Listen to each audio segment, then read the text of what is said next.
Jared McCain. Obviously, 76ers fell to the Indiana Pacers, and in that game, we lost Jared McCain, which a lot of us thought was just a concussion. And then it turns out the day later, it's a knee injury. And then also in that same game, we lose Embiid, but we'll get to Embiid after this. But let's just start with Jared McCain. So we're losing Jared McCain indefinitely with a lateral meniscus tear in his left knee. So obviously, when they say indefinitely, that can mean a variety of things. And obviously, we don't know the severity of the injury. But do you think this is the last we'll see of Jared McCain this year? And how do you guys see the Sixers filling the void of Jared McCain? First off, it's unfortunate, man. I don't want to see anyone get injured, especially an injury where that requires surgery. So how long that's going to be, I don't know. I mean, everyone's body is different when they require surgery. So I have no way of kind of knowing that, especially, my meniscus was my medial meniscus. His is lateral meniscus. So I don't know if one's more severe than the other. I would have to ask a couple of doctors to do more research on that. But either way it go, such a promising start of his career. So you disappointed to see that. I don't know. I mean, I know my initial prognosis when I had my knee surgery was 4 to 6 weeks or 6 to 8 or something like that. Obviously he's early in his career, so his recovery could be smoother and better and swifter. Hopefully that's the case.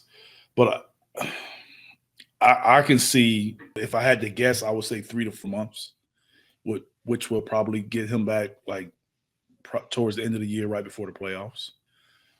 Would probably be my long-term guess. So hopefully we can continue to make a run and get back into the playoffs. And my guess is that he would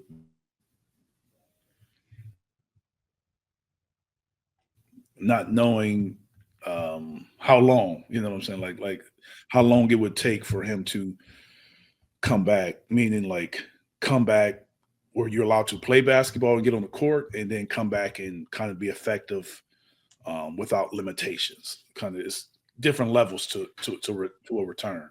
Come back to practice, come back to play without limitations, and playing without limitations as well, as far as your minutes and like that.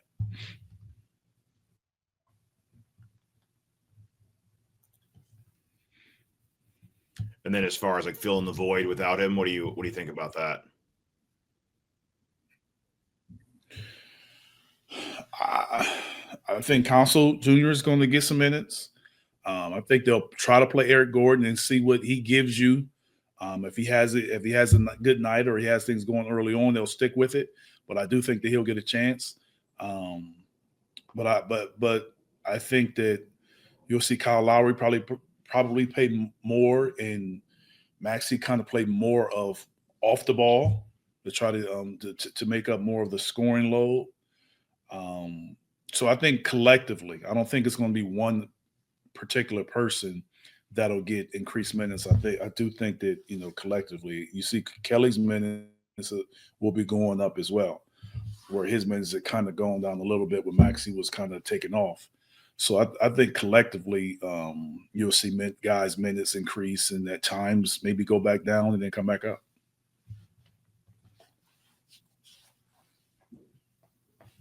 So I'm no doctor, but I was looking up medial versus lateral meniscus. It says the medial meniscus injury is generally considered more severe than a lateral meniscus injury because the medial meniscus is less mobile and more tightly attached to your knee joint, making it more prone to tears and injuries compared to lateral meniscus. Therefore, a medial meniscus tear is statistically more common.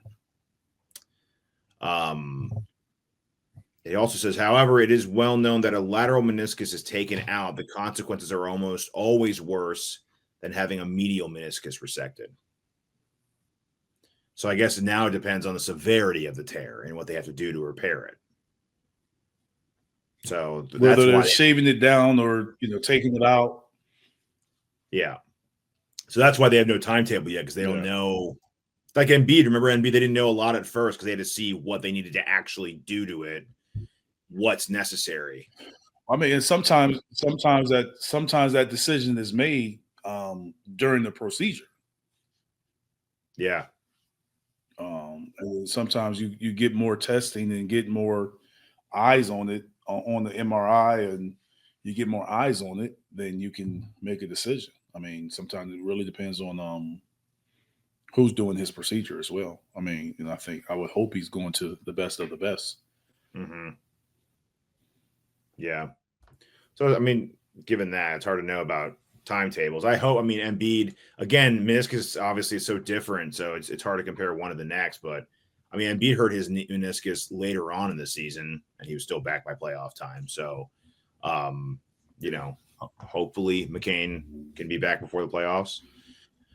As far as that's what I'm saying. I'm like coming back and being, without restrictions and all that are two different things. Yeah.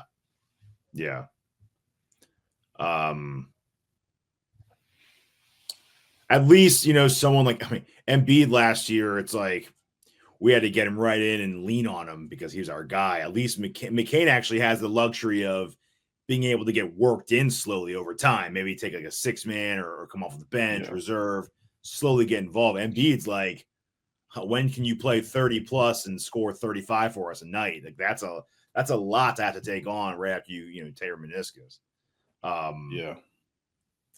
Filling void's going to have to be a collective, right? It's going to have to be Maxey and George scoring a little more, being a little more aggressive. It's not that hard for Maxey. I think Maxey has no problem shooting the ball a million times. George has been a little more passive in Philly so far. What's so funny? Oh my goodness. Just keep talking. I'm just listening. George's been a little more passive so far this season. He's been a little more playmaking, which I don't mind. It's good. His assists are up.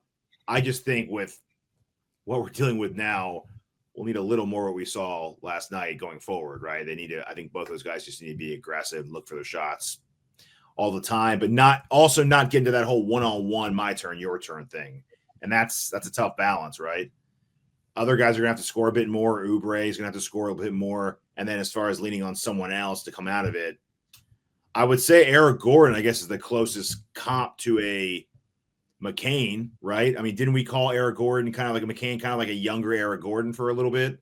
So, Eric Gordon's going to have to drink from the fountain of youth to retouch that, and obviously he can't be McCain, but he can give us at least parts of McCain, right? Give us the 3-point shooting, because Gordon has been a great 3-point shooter over his career. So if he can come in and help that loss, at least a 3-point loss, then I'd say it helps a lot. Yeah. McCain was the odds-on favorite to be the rookie of the year before the injury. Damn shame. It is a shame. So hopefully he gets well and, heals up. Whether we do see him this year or next year, he's got a bright future ahead of him.